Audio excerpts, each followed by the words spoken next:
வணக்கம். இது நியூஸ் ஃபர்ஸ்டின் மதிய நேர பிரதான செய்திகள். மதிய நேர பிரதான செய்திகளுடன் இணைந்து கொண்டிருப்பவர் கோபிகா கமலநாதன். தமது விரிவான செய்திகளுக்கு செல்லும் முன்னர் முதலில் இன்றைய தலைப்புச் செய்திகள். யோர்தானில் எதிர்ப்பு நடவடிக்கையில் ஈடுபட்ட 8 இலங்கையர்கள் கைது. சட்டவிரோதமாக ஆஸ்திரேலியா செல்ல தயார் நிலையில் இருந்த 28 பேர் கைது. கிரேக்க பாராளுமன்றத்தை நோக்கி பேரணியாக சென்ற ஆர்ப்பாட்டக்காரர்கள் மீது போலீசார் கண்ணீர் புகை பிரயோகம். இனி விரிவான செய்திகள். யோர்தானில் எதிர்ப்பு நடவடிக்கையில் ஈடுபட்ட ஆடை தொழிற்சாலையில் பணிபுரியும் இலங்கை பணிப்பெண்கள் சிலர் மீது கண்ணீர் புகை பிரயோகம் நடத்தப்பட்டுள்ளது. தொழிற்சாலையில் இடம்பெற்றதாக கூறப்படும் ஆடை திருட்டுச் சம்பவம் தொடர்பில் அதன் உரிமையாளர்கள் இலங்கை பணிப்பெண்கள் மீது குற்றம் சுமத்தியுள்ளமைக்கு எதிர்ப்பு தெரிவித்ததாக இலங்கை பணிப்பெண்கள் குறிப்பிடுகின்றனர். இதன்போது அந்த நாட்டு போலீசார் தம் மீது கண்ணீர் புகை பிரயோகம் நடாத்தியதாக அவர்கள் கூறுகின்றனர். இந்த விடயம் தொடர்பில் வெளிநாட்டு வேலைவாய்ப்பு பணியகத்தின் பிரதி பொது முகாமையாளர் மங்கள ரந்தனிடம் வினவப்பட்டது. ஜோர்தானில் உள்ள ஆடை தொழிற்சாலை ஒன்றில் இடம்பெற்ற திருட்டுச் சம்பவம் தொடர்பில் விசாரணை நடத்துவதற்காக போலீசார் அங்கு சென்றிருந்த வேளையில் இலங்கை பணிப்பெண்கள் பணி பகிஷ்கரிப்பில் ஈடுபட்டதாக அந்த நாட்டுக்கான இலங்கை தூதரகம் ஊடாக அறிய முடிந்ததாக அவர் குறிப்பிட்டார். அத்துடன் ஜோர்தான் சட்டத்தின் பிரகாரம் தொழிற்சங்க நடவடிக்கையில் ஈடுபடுவது தடை செய்யப்பட்டுள்ளதாகவும் பணியகத்தின் பிரதி பொது முகாமையாளர் தெரிவித்தார். இதனையடுத்து இலங்கை பணிப்பெண்கள் 8 பேர் அந்நாட்டு போலீசாரால் கைது செய்யப்பட்டுள்ளதாக குறிப்பிட்ட அவர் அவர்களை விடுவிப்பதற்கான நடவடிக்கைகள் மேற்கொள்ளப்பட்டு வருவதாக தெரிவித்தார். நாட்டின் உட்கட்டமைப்பு வசதிகளை மேம்படுத்தும் விடயத்தில் தனியார் துறையினரும் ஈடுபட வேண்டிய காலம் ஏற்பட்டுள்ளதாக பிரதி நிதியமைச்சர் கலாநிதி சரத் அமுனுகம தெரிவிக்கின்றார். கொழும்பில் நேற்று நடைபெற்ற வைபவம் ஒன்றிலேயே அவர் இதனை குறிப்பிட்டார்.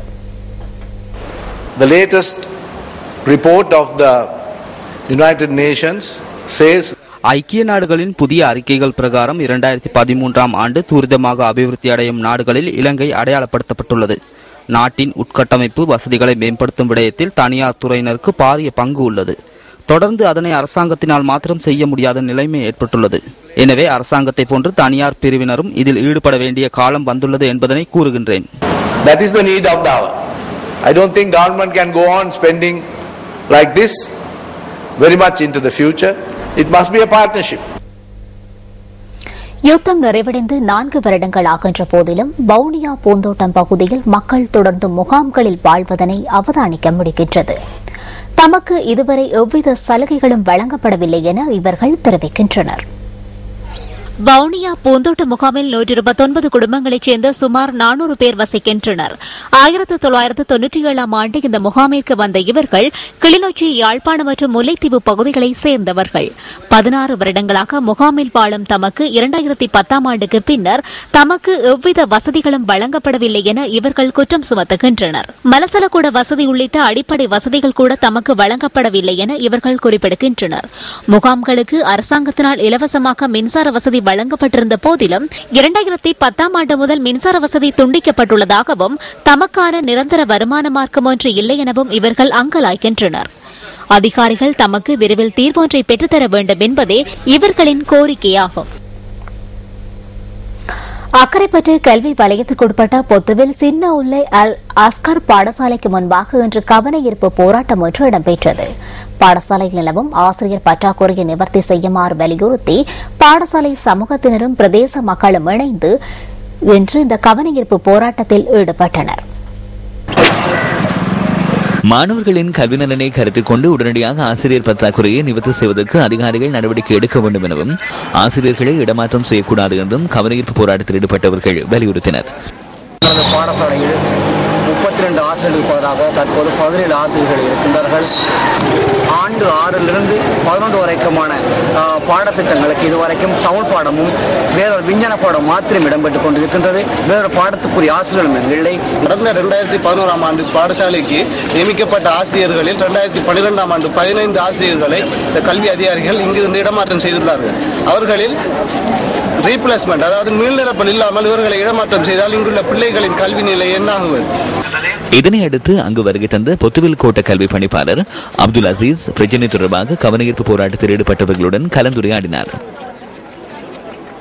பொத்துவில் கோட்டத்தில் எங்களுக்கு உண்மையாக ஆசிரியர் தட்டுப்பாடு சுமார் 75-80 பேருக்கு மேல எங்களுக்கு ஆசிரியர் தட்டுப்பாடு காணப்படுது. குறிப்பாக இந்த பாடசாலையை பொறுத்தளவில் எங்களுக்கு 14 பேர் போன வருஷம் இங்கிருந்து டிரான்ஸ்பர் பண்ணி கொண்டு போயிருக்கிறாங்க. நாங்கள் முடியுமான வரை இந்த பாடசாலைக்கு 8 பேர் ஆட்களை தற்பொழுது போட்டிருக்கிறோம். வெளியூர் ஆட்கள் 7 பேரும் உள்ளூர ஒருவரும் நாங்கள் இப்போ போட்டிருக்கிறோம். இங்கே இருந்தாலும் முடிஞ்ச தட்டுப்பாடு இங்கே காணப்படுது. இதுக்கு காரணம் என்னன்னு சொல்லி சொன்னால் எங்களோட ஊரில் போதிய அளவான ஆசிரியர்கள் இங்கு இல்லாததுதான் முதலாவது காரணமாக இதுக்கு காணப்படுது. வெளியூரில் இருந்த ஆசிரியர்கள் இங்கு நியமிக்கப்படுவதும் அல்லது இடமாற்றப்படுவதும் பிறகு ஓரிரு வருடங்கள் அவங்க இங்கிருந்து போறதால இங்க என்ன நடக்குதுன்னு சொல்லி சொன்னால் குறிப்பாக நீண்ட காலத்தில் தொடர்ந்து எங்களுக்கு இந்த ஆசிரியர் பற்றாக்குறை வாரவர்கள் தான் இருக்குது. ஆசிரியர் பற்றாக்குறை தொடர்பாக அக்கறைப்பற்ற வலய கல்வி பணிப்பாளருடன் தொடர்பு கொண்டு தீர்வுக்கான நடவடிக்கைகளை முன்னெடுப்பதாக அவர் பெற்றோர்களிடமும் மாணவர்களிடமும் உறுதியளித்தார். தீர்க்கப்படாத மனித உரிமை பிரச்சினைகள் நாட்டில் நிலவுகின்றமையை சர்வதேசம் ஏற்றுக்கொண்டுள்ளதாக சுதந்திரத்திற்கான மேடை அமைப்பு நேற்று ஏற்பாடு செய்திருந்த ஊடகவியலாளர் சந்திப்பில் தெரிவிக்கப்பட்டது. இந்த ஊடகவியலாளர் சந்திப்பில் அரசியல் கட்சிகளின் பிரதிநிதிகள் சிலரும் கலந்து கொண்டிருந்தனர். නොවිසඳුණු මානව හිමිකම් උල්ලංඝනය තත්ත්වයක් தீர்க்கப்படாத மனித உரிமை பிரச்சினை காணப்படும் நிலைமை இன்று இலங்கையில் ஏற்பட்டுள்ளது என்பதனை சர்வதேசம் ஏற்றுக்கொண்டுள்ளது. எனவே இந்த நிலைமை குறித்து சர்வதேச ரீதியில் விசாரணை செய்வதற்கு ஒரு முறைமை காணப்பட வேண்டும். பல்லுக்கலற்ற மற்றொரு பிரேரணை எமக்கு அவசியமில்லை. கற்றுக்கொண்ட பாடங்கள் மற்றும் நல்லிணக்க ஆணைக்குழுவின் சிபாரிசுகளை நடைமுறைப்படுத்துமாறு எமக்கு கூறப்பட்டது. தற்போது எமக்கு இந்த மார்ச் மாதம் மற்றொரு தீர்க்கமான பிரேரணை ஒன்று அவசியம் என்ற நிலைப்பாட்டிலேயே சிவில் சமூகம் உள்ளது. දැන් එක යෝජනාවක එල්ලාසි වාර්තාව ක්‍රියාවට නගන්න කියලා. දැන් මේ මාර්තු මාසේ අපිට ප්‍රබල යෝජනාවක් අවශ්‍යයි කියන තැන සිවිල් සමාජයේ ඉන්නේ. மனித உரிமை பேரவையிலே இலங்கை சம்பந்தமான தீர்மானம் ஒன்று நிறைவேற்றப்பட இருக்கின்றது. இதை குறித்து அரசாங்கம் இப்பொழுதே இலங்கைக்கு எதிரான ஒரு தீர்மானம் நிறைவேற்றப்பட போகிறது என்று பிரச்சாரம் செய்ய ஆரம்பித்திருக்கிறார்கள். இது இலங்கைக்கு எதிரான தீர்மானம் அல்ல. இலங்கை அரசாங்கம் செல்லுகிற பாதை பிழையான பாதை என்று அவர்களை தட்டி கேட்டு அவர்களை திரும்ப பண்ணுகிறதற்கான சரியான வழியிலே போக பண்ணுவதற்கான நடவடிக்கையை சர்வதேச சமூகம் எடுக்க வேண்டும். அதற்கு இந்த நாட்டு மக்களுடைய பூரண ஆதரவு இருக்கின்றது என்பதை நாங்கள் சர்வதேசத்துக்கு எடுத்துக் கூற வேண்டிய நேரம் இப்பொழுது வந்திருக்கிறது. நிறைவேற்றப்பட போகிற தீர்மானம் நாட்டு மக்களுக்கு நாட்டுக்கு நல்லதை கொண்டு வருகிற தீர்மானம். சட்டவிரோதமாக ஆஸ்திரேலியா செல்ல தயார் நிலையில் இருந்த 28 பேர் கைது செய்யப்பட்டுள்ளனர். இன்று அதிகாலை மிர்சா கடற்பகுதியில் இவர்கள் கைது செய்யப்பட்டதாக போலீஸ் ஊடக பேச்சாளர் சிரேஷ்ட போலீஸ் அத்தியட்சகர் பிரசாந்த் ஜெயக்கொடி கூறினார். கைது செய்யப்பட்டவர்களில் 3 பெண்கள் அடங்குவதாகவும் அவர்கள் கிளிநொச்சி பகுதியை சேர்ந்தவர்கள் எனவும் போலீஸ் ஊடக பேச்சாளர் குறிப்பிட்டார். நாட்டில் யுத்தம் இடம்பெற்ற காலத்தில் இலங்கையிலிருந்து வெளியேறிய குடியேற்றவாசிகள் சிலர் நாடு திரும்பியுள்ளனர். குடியேற்றவாசிகளுக்காக வழங்கப்பட்ட விசேட விமானம் ஒன்றில் அவர்கள் நாட்டுக்கு அழைத்து வரப்பட்டுள்ளனர். இலங்கையில் யுத்தம் இடம்பெற்ற காலத்தில் இந்தியாவின் தமிழகத்தில் உள்ள தற்காலிக முகாம் ஒன்றில் இவர்கள் வாழ்ந்து வந்துள்ளனர். நேற்று நாடு திரும்பியவர்களில் 3 குடும்பங்களைச் சேர்ந்த 17 பேர் அடங்குகின்றனர். இவர்கள் வவுனியா மற்றும் மன்னார் பகுதிகளை பிறப்பிடமாக கொண்டவர்கள் என எமது செய்தியாளர் குறிப்பிட்டார்.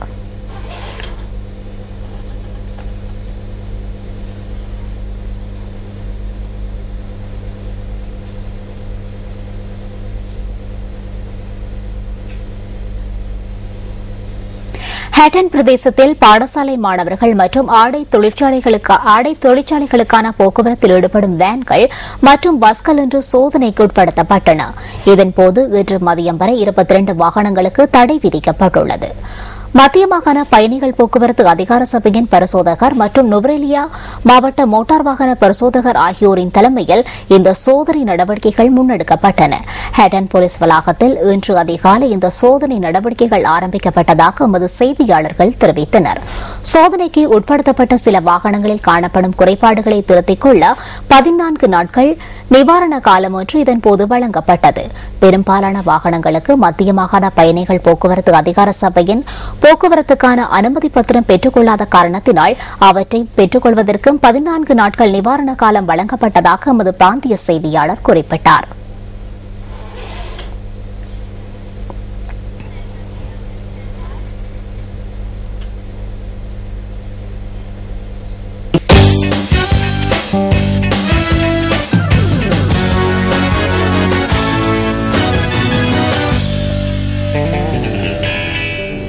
விளையாட்டு வீரர்களின் உளநிலைமையை மேம்படுத்துவதற்கான திட்டம் ஒன்றை நடைமுறைப்படுத்துவது தொடர்பில் விளையாட்டுத்துறை அமைச்சர் கவனம் செலுத்தியுள்ளது.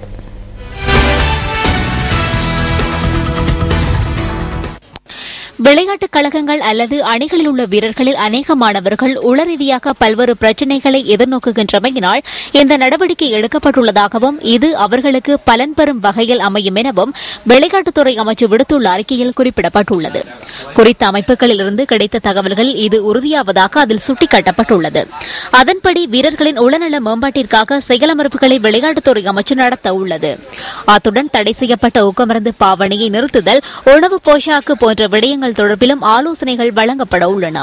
விளையாட்டு மருத்துவாய்வு நிறுவனத்தின் பணிப்பாளர் நாயகம் பேராசிரியர் அர்ஜுனடி சில்வா தலைமையில் நடைபெறவுள்ள இந்த திட்டம் அடுத்த மாதம் ஆரம்பமாக உள்ளது.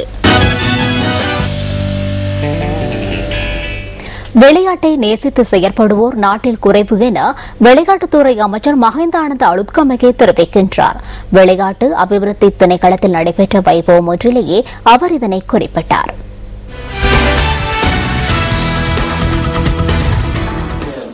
சிரேஷ்ட மெய்வலுன வீரர் பிரசன்ன சம்பத் விளையாட்டிலிருந்து ஓய்வு பெறுவதற்காக நேற்று இந்த வைபவம் நடைபெற்றது. இந்த நிகழ்வில் விளையாட்டுத்துறை அமைச்சர் பிரதம அதிதியாக கலந்து கொண்டார்.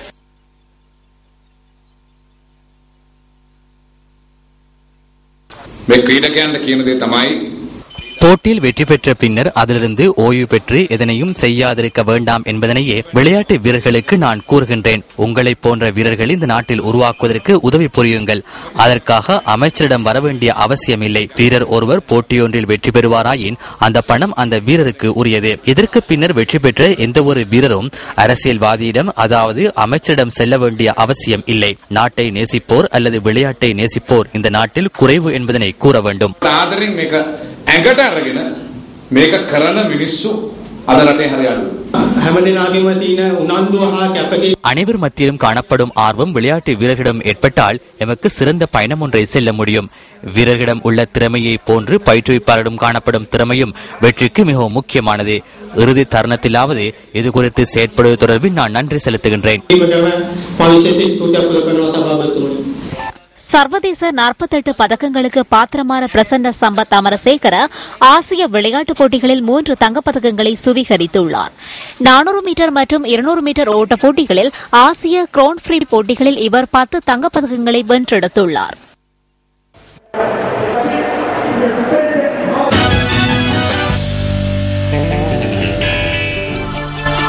இத்துடன் நமது மதிய நேர பிரதான செய்திகள் நிறைவு பெறுகின்றன. நமது மனதியாளர் செய்தியினை 2:25 எதிர்பாருங்கள்.